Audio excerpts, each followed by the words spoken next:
Well, since you asked, right, we just had the 45th president go into office, Donald J. Trump. That's how we refer to him, 45. He used to be the elect. That's my first time hearing president-elect was when Trump won the presidency. Oh, yeah? Yeah, so, what's your opinion on, I guess, Donald Trump and his influence in the country and the atmosphere that's going on right now in America? Take your time. Where do we start? I mean... Pass the collection plate. Take your time.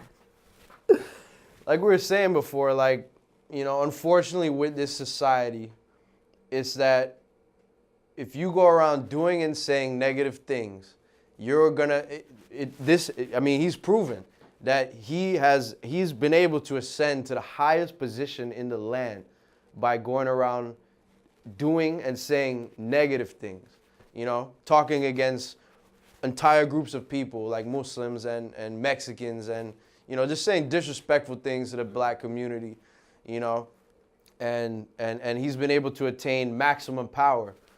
So that I feel like is one thing that's, we like our society and glorifying negative things, we kind of enabled that situation to happen, but I mean, a lot of people are saying too, which I kind of agree, that the fact that it's so negative and now he has the supreme power. I mean, thankfully we have courts and I mean, the Congress is on his side, the House and everything, they're on his side. But we have other powers to check him, But one thing that I think him attaining power is good for is that it kind of woke us all up. Like, all right, we gotta get up and do something. We gotta change ourselves, because if we don't, these things that he's talking about could affect us negatively. You know what I mean? So I think it awakened a lot of people, to get out and change things in their life. Definitely has awakened me. I mean, even he was at in West Palm last week, and there was thousands of people marching against him, and I was there. I was there, man, and it was surprising there too, because there was a diverse group of people that was against him. And, I hate to say, but like the way that they paint, different people who support different people in the media, sometimes it's not accurate. And then when I went there and saw the diversity of the people that were against Trump, it gave me a lot of hope, you know what I mean? Because if I would have seen some of the people on the street, I'd be like, they probably support him, But it wasn't like that. It was just everybody uniting against somebody who threatens, the nature of this country or our security. You know what I mean? And the one thing I took from Trump winning, right, that nobody talks about, is that how, I guess, fed up people are with the establishment. Yeah. Like, he literally won just by saying, like, yo, fuck the establishment. Like, whatever we're doing, and everybody, like, all these people voted for him without even knowing what he was going to do. They just was like, we just not going to vote for her. Right. Like, that too. They just wanted some type of change. You know what I mean? It's almost like, I really think he kind of put, what do they call it, the bait and switch?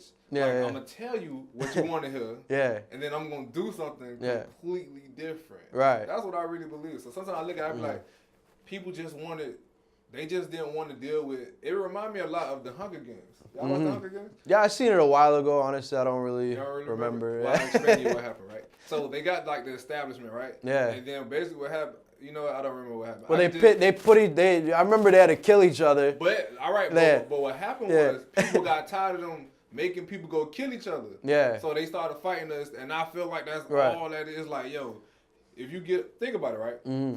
It's 2017. Yeah. We got social media everywhere. They still talking people to vote for them by going to churches and like standing on podiums like it's 1913. Well, that's a whole nother thing, bro. That's a whole nother thing. I guess my point is because you didn't see the Hunger Games. No, I did. I just don't. I don't remember the whole plot of it. The only point is saying is that the tradition is so outdated. I felt like people just wanted something different. You're right. You're right about that. You're absolutely right, and that would be a great thing if he stood for things that were positive, if he wasn't putting known racists in his cabinet, if he wasn't, you know what I mean? Like, you know what I'm saying? So, like, if somebody was like, fuck the establishment, and then they like what he says and what he does, like you say, is two different things. He said on Inauguration Day, I'm gonna return this country back to you, the people. You know, but you hire the biggest, like his cabinet is billionaires, millionaires and billionaires. You know what I mean? Known racists and anti-Semites and just like the worst people you could possibly put in these jobs, and it's like a joke. But one thing, since you just spoke about too, that everybody ignores, right? Everybody's so big on race, like black, white, or Muslim. We didn't even talk about the 1%, like you just said. Everybody that he had in his cabinet is filthy rich. He's rich. And people don't, and that's kind of bigger than, I ain't gonna say it's bigger than race, but that's very important. Well, it's classism. You know, classism and racism, sometimes they go together, sometimes they don't. You know, I mean, you know, unfortunately, I feel like, you know, the powers that be try to keep minorities from joining the upper class by various certain little tricks that they have in the system, you know, systematic racism. Like, but yeah, man, like you know, like Bernie said, I was a Bernie person, man. I wanted Bernie to win. You know, that's my dude, man. Well, look, I'm gonna tell you what Facebook is talking about your guy, right? Yeah. So what they're saying is Bernie was talking all of that to get the black vote, right? So was Hillary.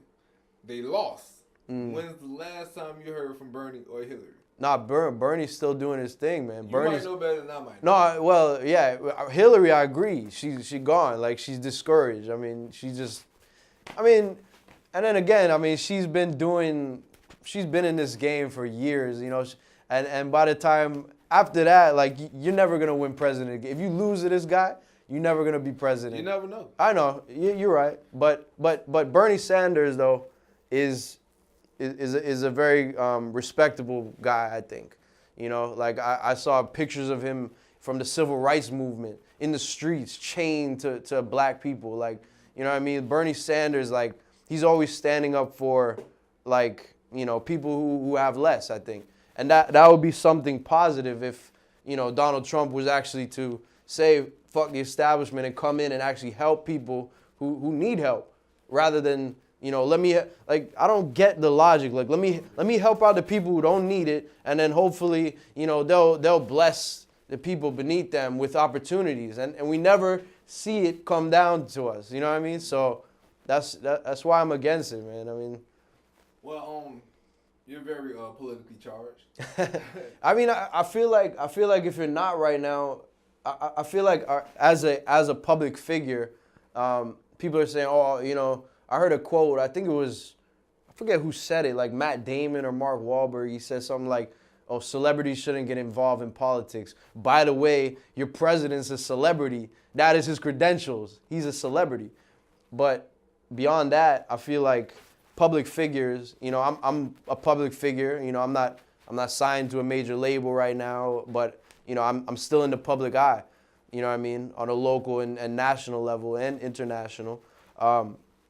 But I feel like it's my responsibility as somebody who has that position to speak, you know, for people who, let's say, are not in the public light. Therefore, their voice, you know, I don't want to say it's not heard, but, you know, it's just not as, you know, I guess people are not listening to that person as much as the public figures.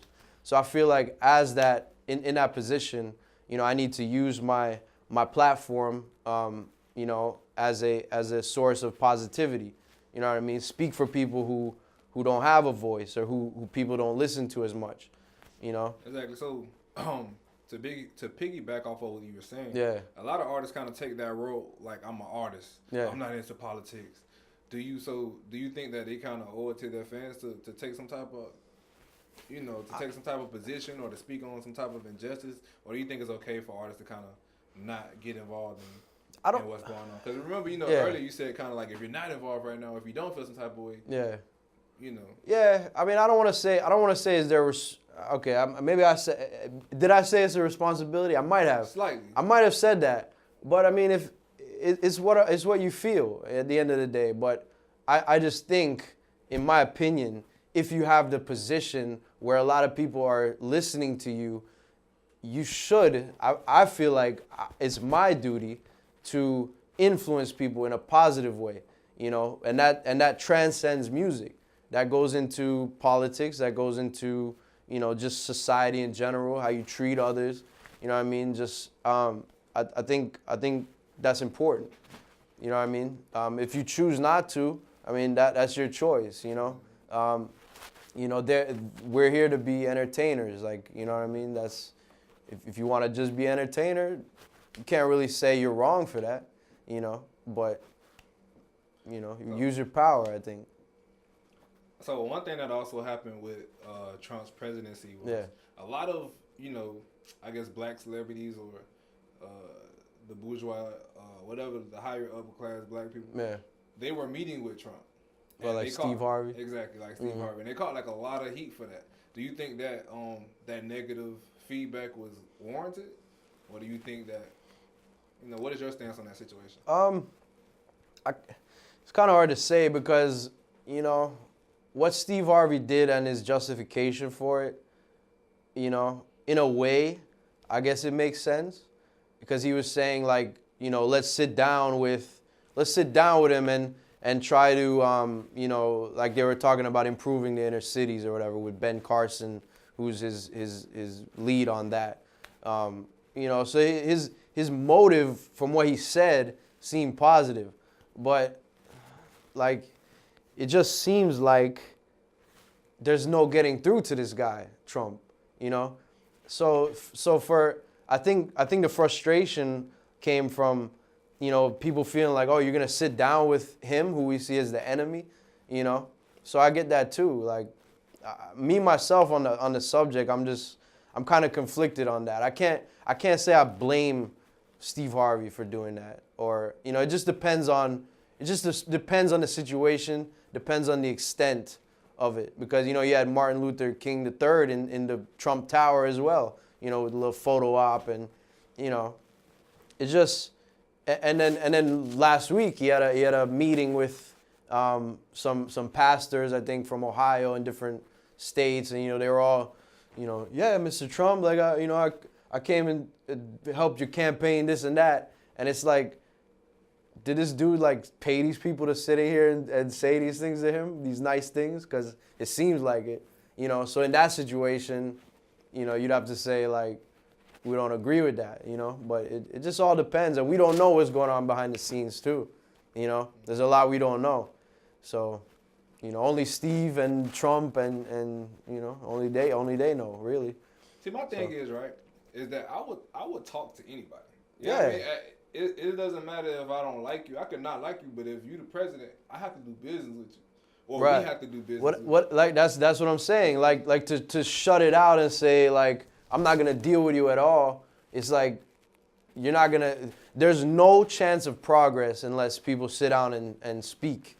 You know. So that's why I don't blame him. You know, if that's his goal, then I don't blame him in a way for that. But you gotta think about it. Even if we want to impeach you, we have to like actually impeach. We still gotta talk to you. Yeah. Even if you're leaving. Right. You know what I mean? So, right. I don't know. I didn't. No. Yeah. No, it makes sense. You know. So. Yeah.